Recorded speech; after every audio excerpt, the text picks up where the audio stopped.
Estamos de volta, fui rapidinho ali. E agora nós vamos falar especificamente do sermão, tá bom? Então, só revisando aqui, gente, o objetivo, trabalhar aqui, montar sermão para vocês auxiliarem seus líderes de uma maneira mais eficiente na hora da pregação. Não descarta, eu estou sempre colocando isso, que pregar na homilética não é descartar a espiritualidade. Meu Deus, não tem nada a ver uma coisa com a outra. É você organizar aquilo, as ideias que o Senhor colocou no seu coração e que você quer transmitir. E aí a comunicação fica muito mais fácil de ser entendida. Então, vamos voltar para a aula, porque tenho certeza que tem muita coisa legal para a gente aprender. E vamos lá. Sermão. O que é um sermão? O que é o sermão, né? Sermão é a criação e a pregação de um discurso bíblico sobre um tema religioso, sobre a passagem bíblica. Então, isso é o sermão. Então, todos os aspectos iniciais que eu comentei até agora, gente, é apenas para você entender a necessidade, a responsabilidade, enfim, que nós temos nas mãos como sermos transmissores do Evangelho. Agora falaremos de como organizar aquilo que Deus colocou no nosso coração. Oramos, buscamos a Deus. Deus então mostrou para nós o que nós vamos trabalhar, o objetivo, né, qual é o propósito dessa mensagem, enfim. Então Deus falou, nós agora estamos prontos para começar a escrever aquilo que vai ser dito às pessoas. Então, para isso, nós temos que construir uma estrutura. E você está vendo essa coisa bonitinha aí na frente? Né? Imagina o nosso corpo sem um esqueleto. Como seria? Se você não tivesse um esqueleto, né, para segurar todos os músculos, as banhas, enfim, seria um bolo, uma coisa... Não dá nem para imaginar. O sermão é exatamente isso. O sermão, ele nos dá uma estrutura. Uma casa precisa ter a viga, precisa ter as colunas, né, de ferro, as estruturas metálicas, para poder sustentar toda a beleza, né, o reboco, enfim. Então, há uma necessidade de uma estrutura chamada sermão, para que o seu discurso, a sua oratória, a sua pregação, de fato, ela alcança o objetivo pela qual você orou a Deus. Né? Deus colocou no seu coração. Nós estamos precisando pregar sobre santidade na igreja. Nós estamos vendo a necessidade de falar sobre santidade. Opa, esse é o objetivo. Então, como eu vou falar? Como eu vou trabalhar a santidade?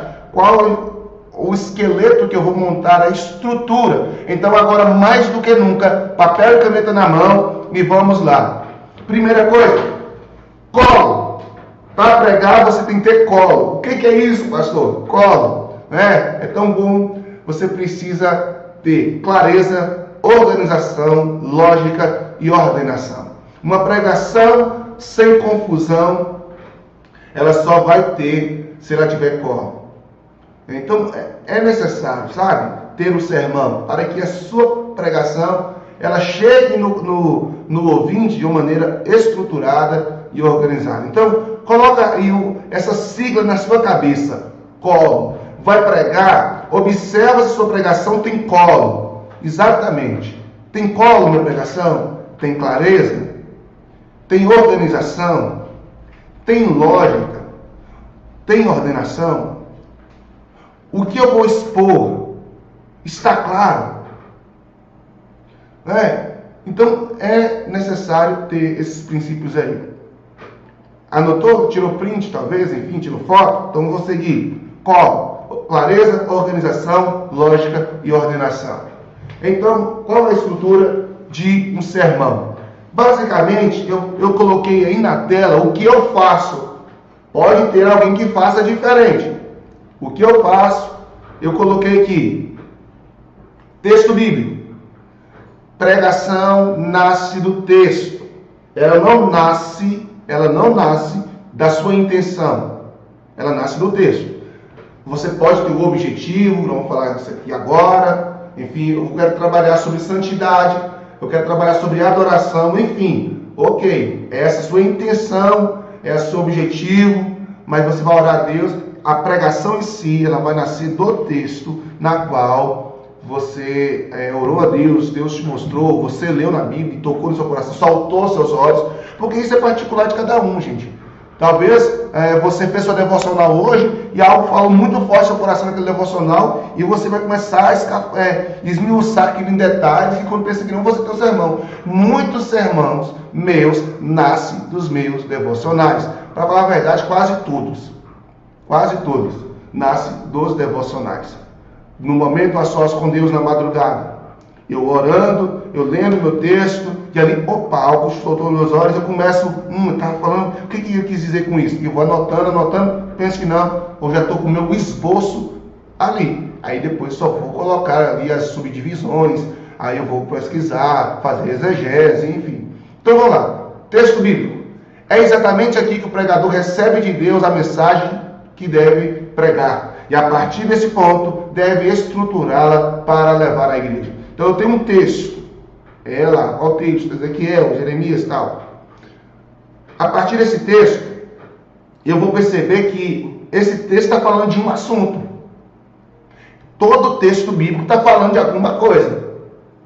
Ou está falando do cativeiro babilônico, ou está falando da volta de Jesus, ou está falando da cura de um cego, está falando de alguma coisa. E esse assunto que o texto está falando é que eu vou procurar entender ele em todos os aspectos possíveis, para que eu possa compreender o máximo que esse assunto tem, que esse texto está querendo dizer. Né? Eu não posso inventar coisa, gente, mas e depois eu vou falar sobre isso, inventar argumentos sobre um texto que não tem. Que você não tem como provar isso nem biblicamente e nem historicamente, em livros que foram escritos no período de historiadores do tempo.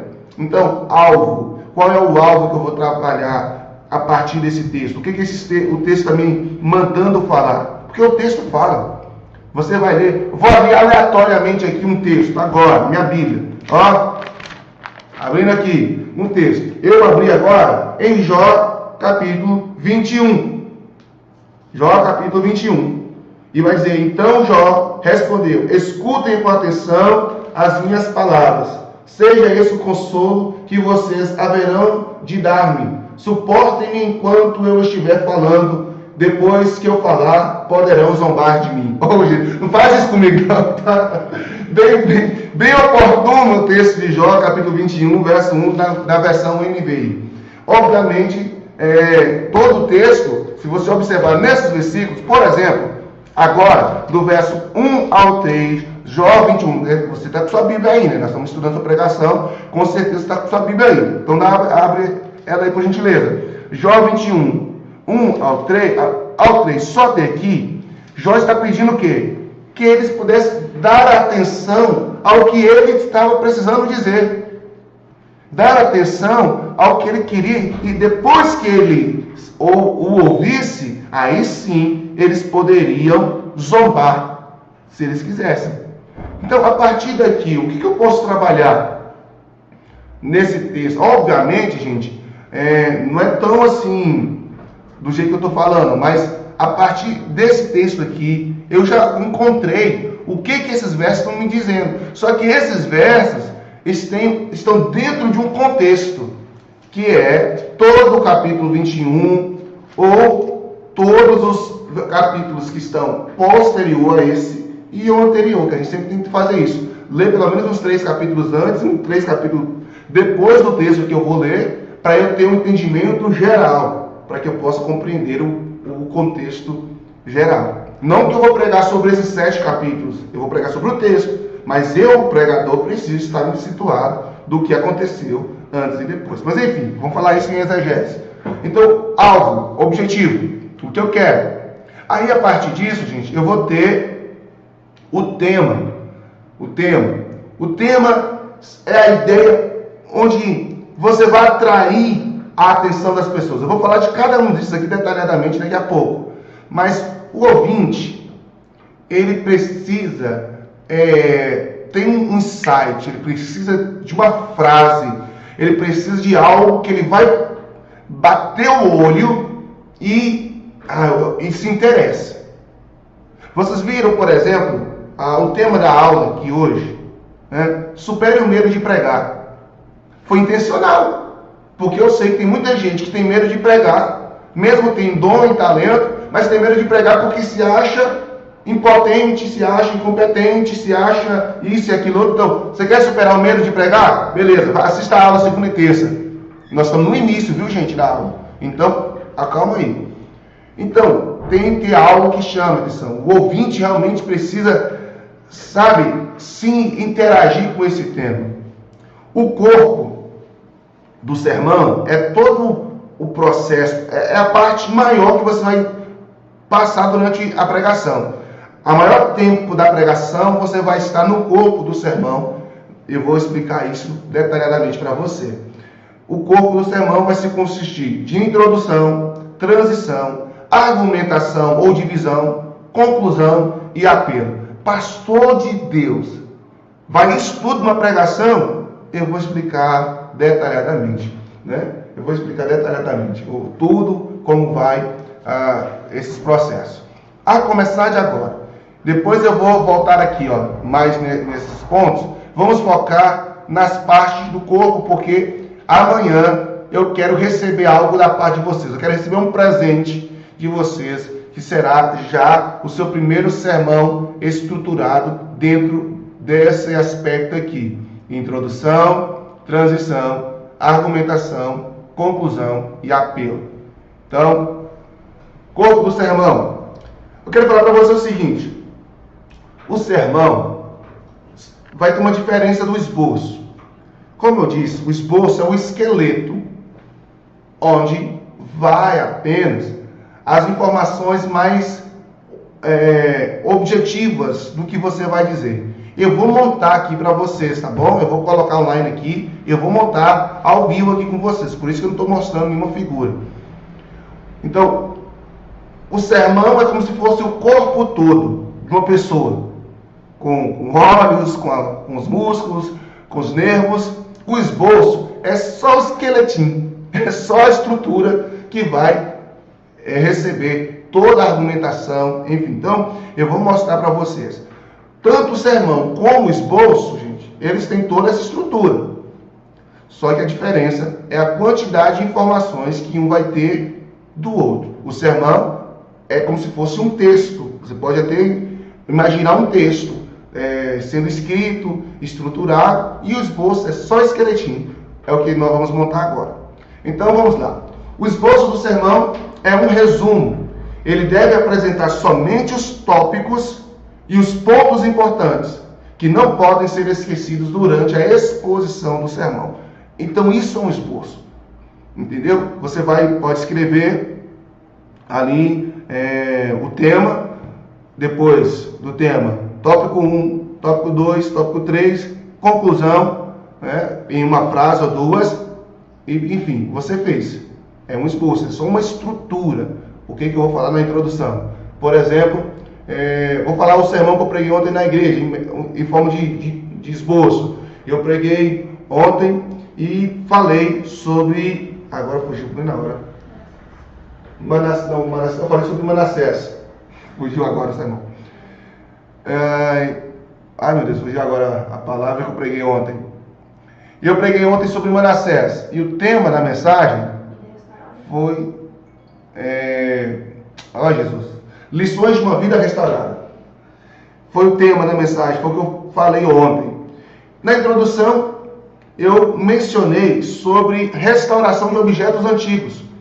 O quão eu gostava, e realmente eu gosto, né? De vez em quando eu me pego vendo vídeos onde restaura carro, restaura computadores antigos. Então, eu comecei falando sobre isso. Então, eu poderia, num esboço, falar assim, restauração de objetos antigos, que é uma frase que já ia me ligar ao que eu ia falar sobre restauração de objetos antigos. Depois, na transição, eu poderia falar, nesse esboço, eu poderia colocar assim, contexto do texto, ou falar sobre Manassés, porque não precisaria estar escrito, porque eu já tinha estudado, então já estava na minha mente. Tema, aí viria o tema da mensagem, lições de uma vida restaurada. Essa Lições de uma Vida Restaurada, ele é o título da mensagem. O objetivo que eu tinha, que eu tive para ontem, foi levar a igreja a compreender de que há sim de salvação para aqueles que já tiveram um histórico ruim, pecaminoso, um histórico que muitas vezes ele olha para si e fala: meu Deus do céu, com a vida que eu tenho, não tem mais jeito para mim. Então, o meu objetivo é que a igreja entendesse ao final que não importasse quão errado ou de coisa errada que uma pessoa fez na vida, tinha salvação para ela sim. Então, uma vida restaurada. Eu peguei isso com base em Manassés, Lições de uma Vida Restaurada, e aí eu apliquei o texto. Quais as lições que eu tiro da restauração que Manassés teve? Para quem não conhece, Manassés foi rei de Judá, foi o 14º rei de Judá, e foi um dos piores reis que Israel teve. Porém, depois de ser preso, ele se arrependeu e Deus restaurou ele, e ele terminou seu reinado fazendo o que Deus se agrada. Então, o que teve que acontecer com Manassés para que ele pudesse ser restaurado? Então, quais lições eu poderia tirar isso para as nossas vidas? Aí eu coloquei as minhas 3 divisões, que daqui a pouco eu falo para vocês, porque esse sermão de ontem eu vou compartilhar com vocês. Então, foi isso que eu trabalhei. Então, o esboço é esqueleto, sermão é o corpo completo. O esboço, para que você possa ter eficiência, precisa ter técnica, é claro, porque você tem que ter toda a estrutura. Não esqueça da sigla COLO, tem que ter o colo lá, tem que ter clareza, tem que ter organização, tem que ter ordem, você precisa ter ordem ali, então tem que ter tudo isso. Preparar o esboço é uma obrigação do pregador. Você talvez não fez o sermão completo, mas pelo menos o esboço. Não suba no altar sem o esboço, pelo amor de Deus. Talvez você não conseguiu fechar o sermão todo, escrever os detalhes, a sua argumentação, mas o esboço tem que ter, o esquema tem que ter, né? É comum o pregador perder a linha do pensamento, mas o esboço mantém a unidade. Então, quando você tem um esboço, por mais que você às vezes não olhe muito para ele, mas em qualquer momento que você perceber que você está saindo da direção, porque, irmãos, novamente eu falo, tem pessoas que começam a falar de amor e terminam falando de uma outra coisa. Então, a coerência tem que ter, do início ao fim, o esboço te ajuda a manter. Então, o esboço precisa ter os seguintes requisitos: deve estar ligado com o tema, tá? Todas as divisões, corresponder ao texto bíblico, conter divisões diferentes. Então, o pastor não entende o que é divisões, eu vou explicar daqui a pouco. Então, cada divisão, cada tópico. Então, por exemplo, aqui que eu possa dizer, daquele exemplo da figueira lá, videira verdadeira, né? A videira verdadeira. Primeiro, a videira verdadeira é Cristo. Segundo, primeiro tópico, ela é Cristo. E quem é Cristo representa para nós? Eu posso trabalhar em cima disso. Segundo, eu preciso estar ligado à videira verdadeira. Então, aqui de hora, posso colocar em segundo divisão. Todo cristão precisa estar ligado à videira verdadeira. Terceiro, fora da videira verdadeira, nós morremos. Ou nós não frutificamos. Então, são tópicos que você vai discorrer sobre eles no decorrer da pregação, que vai ter coerência. Videira verdadeira, ela é Cristo, precisamos estar ligados nela, fora dela nós morremos. E aí eu concluo ao final da pregação sobre isso. Então esse é o esboço, precisa ter coerência e precisa estar ligando uma coisa com outra. Então, sobre o esboço, anote aí, primeira parte do esboço aí, do corpo do sermão. E aí também vai ser do esboço. A primeira parte, gente, é uma introdução. Tudo começa com a introdução, né? Tudo. Você começa o assunto, você vai puxar o assunto. Vou dar um exemplo. Você encontra um amigo na rua e aí você quer conversar com ele. Nós já criamos introduções automaticamente, gente. Nós temos o hábito de mas está calor hoje, não está? Ah, tá. Pois é, moço. E dona fulana, como que tá? Como está sua mãe? Como está seu pai? Aí você começa o assunto de uma realidade comum a todos e vai para um assunto desconhecido. Pois é, fulano. Você sabia, assunto desconhecido, que fulano foi para São Paulo? Não me diga, rapaz. Foi. Então me diz como ele está. Então, depois que ele foi para São Paulo, aí, ó, o assunto, a introdução foi o quê? Bom dia. Tá calor hoje, não tá? Então, assunto comum a todos, que ao falar, todo mundo já se conecta rapidamente. Então, a introdução, ela precisa ser comum, ela precisa ser fácil, para que todo mundo entre logo na conversa, né? Mesmo que vai ser um monólogo, só você vai estar falando, mas mentalmente ela já está conectada com você a ponto de conversar com você sobre o assunto. Então, ontem na pregação, eu comecei falando sobre coisas velhas, carros velhos, que as pessoas, então, gostam de colecionar, então, pega aqueles carros velhos e leva para poder fazer uma revitalização no carro, uma restauração, pinta e tal. E a partir disso, que as pessoas conectaram com aquilo, aí eu já entrei com uma transição que eu vou explicar daqui a pouco. Então, começar bem é provocar interesse e despertar atenção. Tem que despertar a atenção das pessoas. Tem que trazer elas para você. Principalmente se você estiver em uma igreja pequena, e eu falo isso porque eu sou de igreja pequena, eu sou pastor de uma igreja que não tem nem 40 membros, né? Então, eu sei que vai ter muitas vezes criança fazendo barulho, que tira atenção. Às vezes, as igrejas pequenas, a porta da igreja já é na quina da rua, né? Já é saindo para a rua, aí já tem carro passando lá. E aí, querendo ou não, a hora da pregação, o pastor precisa atrair a atenção das pessoas. Então, quem prega precisa atrair, então, aproximar o ouvinte do sermão e dar uma noção para ele, né, do que vai ser do que vai ser dito. Então, eu pego aqui uma metáfora do avião. O avião, antes de decolar, ele corre pela pista. Ele tem aderência, então ele começa do chão e começa, né, devagarzinho, vai acelerando até ele pegar o voo. A introdução é o avião no chão. Embora que eu coloquei ele no ar, mas é o avião ainda no chão. A introdução, então, precisa ser clara e simples, deve ser breve e proporcional ao sermão, ok? Então, por exemplo, te deram 30 minutos para você pregar. Se você fizer uma introdução de 10 minutos, já foi. É um terço do seu tempo. Introdução de acordo ao tempo. Evite desculpas, né? Tipo, errou alguma coisa, errou algum texto. Na leitura do texto, por exemplo, me desculpa. Não é que você não está sendo humilde, gente. Não, é porque se você começar, e na introdução você já pedir desculpa, é automaticamente, na mente, no inconsciente, dentro de quem está ouvindo isso, já você vai perder credibilidade. Então, assim, você tem outras formas de você se reconectar num momento como esse. Mas evite pedir desculpa na leitura do texto. É por isso que você precisa ter essa atenção. Leia o texto umas 2, 3 vezes em casa. Uma versão que você se sinta confortável para pronunciar as palavras. Pronuncie as palavras, se preciso for, sílaba a sílaba, com paciência, para que evite isso, né?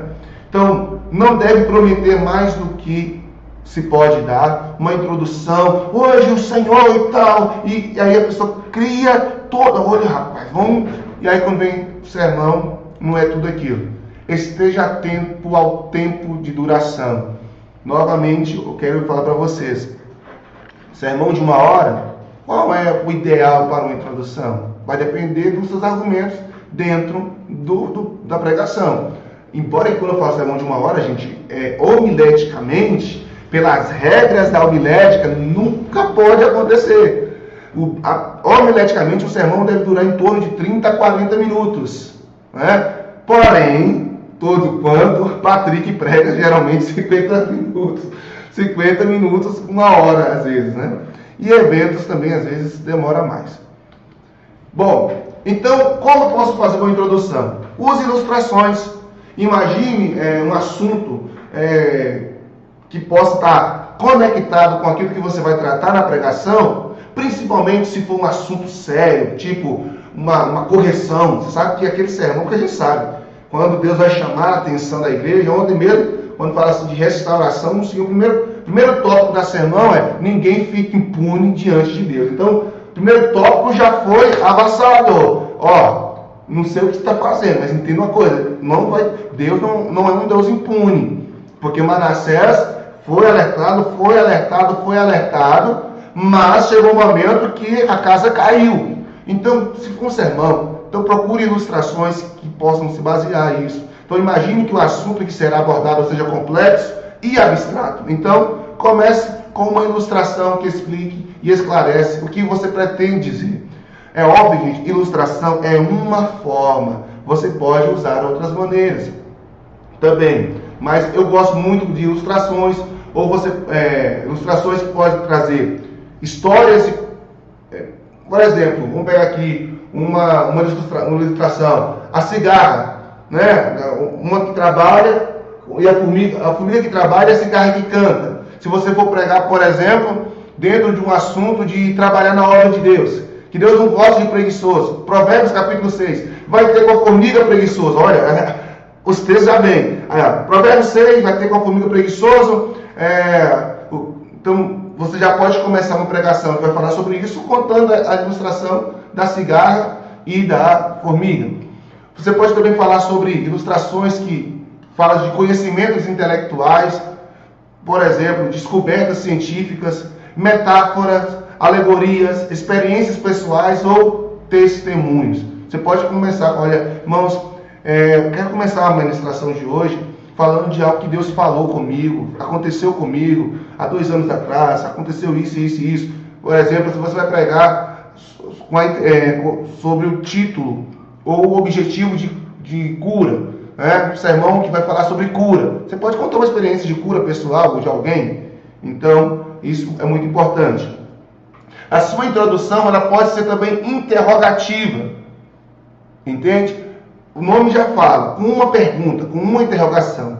Só vale lembrar que se o seu tema, que eu vou falar daqui a pouco do tema, for uma pergunta, essa interrogativa já vai ser respondida ainda no sermão. Então, é só para deixar claro. Então, por exemplo, eu posso começar falando sobre salvação. Uma introdução do tipo: onde você quer ver seu nome escrito? Onde você gostaria de ver seu nome escrito, melhor dizendo? Né? Vamos supor, essa é uma introdução. Eu posso começar. Li o texto, por exemplo, li o texto falando de Apocalipse, que o nome está escrito no livro da vida, né? Então, posso começar perguntando: onde você gostaria de ver seu nome escrito? Algumas pessoas, eu estou já falando a introdução para vocês, algumas pessoas daria tudo para ver seu nome escrito na primeira colocação em um vestibular, na melhor faculdade do Brasil, universidade. Outras pessoas trabalhariam muito para ver o seu nome escrito na calçada da fama. Outras pessoas dariam de tudo para ver seu nome escrito, enfim, no Guinness Book. A Carol me ajudou aqui. No Guinness Book, enfim. Onde você gostaria de ver seu nome escrito? Aí eu vou para uma transição. Já vou pegar uma transiçãozinha aqui. No texto que lemos, vemos que o Senhor, entendeu? Então aí você vai dar seguimento. Então você pode começar com uma pergunta. E aí você pode levar as pessoas aonde? Porque quando você pergunta onde você gostaria de ver seu nome escrito, automaticamente a pessoa começa a processar na cabeça algum lugar da vida. Uma outra introdução interrogativa. Se você recebesse hoje, essa aqui eu já usei em nenhuma das pregações. Se você hoje recebesse uma viagem, de presente, uma viagem com tudo pago, de ida, e podendo levar uma pessoa mais importante da sua vida, para onde você iria? Para qual lugar do mundo você viajaria? E aí você vai argumentar. Eu usei isso para argumentar no dia que Jesus convidou os discípulos a ir para o outro lado do mar. E depois eu vou falar mais sobre esse sermão. Então, interrogativa. Entenderam a introdução, gente? Introdução pode ser metáforas, uma história, um conto, tudo que você possa começar a partir de um conhecimento comum de todos, que você atrai as pessoas para perto de você e fala, agora eu vou pregar, então venha para cá. E você fala isso de uma maneira tão sutil, ou de uma maneira tão objetiva, que essa pessoa fica assim, ok, então beleza, o que vai vir mais? Então, a introdução, ela precisa trazer essa iniciativa. É o avião na pista. Agora, se o avião decolando, é a transição. O que seria a transição? É o elo de ligação entre a introdução com o corpo do sermão. É uma ordenação de pensamentos de forma lógica e sistematizada e não deve prometer mais do que se pode dar. Entenda isso que eu vou colocar para você. Uma transição é nela onde você vai, por exemplo, trabalhar a sua exegese. E eu vou explicar agora o que é uma exegese. Onde você vai expor o contexto do texto, onde você vai falar sobre a realidade, para quem aquele autor escreveu, qual era a intenção quando ele escreveu aquilo, entendeu? Qual é a intenção de Paulo quando escreveu 2 Timóteo, a Timóteo, né? Quando escreveu sua carta a Timóteo, a sua segunda carta, o que Paulo tinha na cabeça, o que ele estava fazendo? Que tipo de carta é aquela? Qual foi a finalidade? Quando Paulo escreveu aquela carta, onde ele estava? Como ele estava? O que tinha acontecido com ele? Entende? Quando você vai falar de um texto, você precisa entender tudo o máximo possível que é referente àquele texto que ele está envolvido. Porque senão você corre o risco de cair numa velha frase, que talvez muitos aqui que estão me ouvindo conhecem. Todo texto sem contexto vira pretexto para heresias. Tem muita gente falando besteira, porque pega um texto isolado e cria toda uma argumentação, sem saber quem disse, por que disse, para quem disse, qual a finalidade e qual a aplicação prática. A exegese vai nos ajudar a entender essas coisas. É na transição que você prepara o coração do ouvinte para as aplicações práticas das divisões. Na transição, você explica todo o conceito que você vai abordar dentro do texto. Qual é o conceito? Quais são as palavras-chaves que aquele texto apresenta, o que a sua pregação vai apresentar? Tipo, como eu falei aqui sobre o nome escrito no livro da vida, né? O que é o livro da vida? A que se refere? Tem quantos? É um só? Quem escreveu? Está com quem? Entende? São essas perguntas.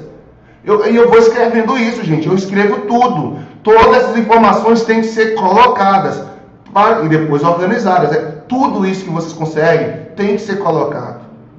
E aí, enfim, você vai fazer sua exegese. Gente, tira print, por favor. Quem está no celular, tira print dessa imagem, porque ela é muito importante.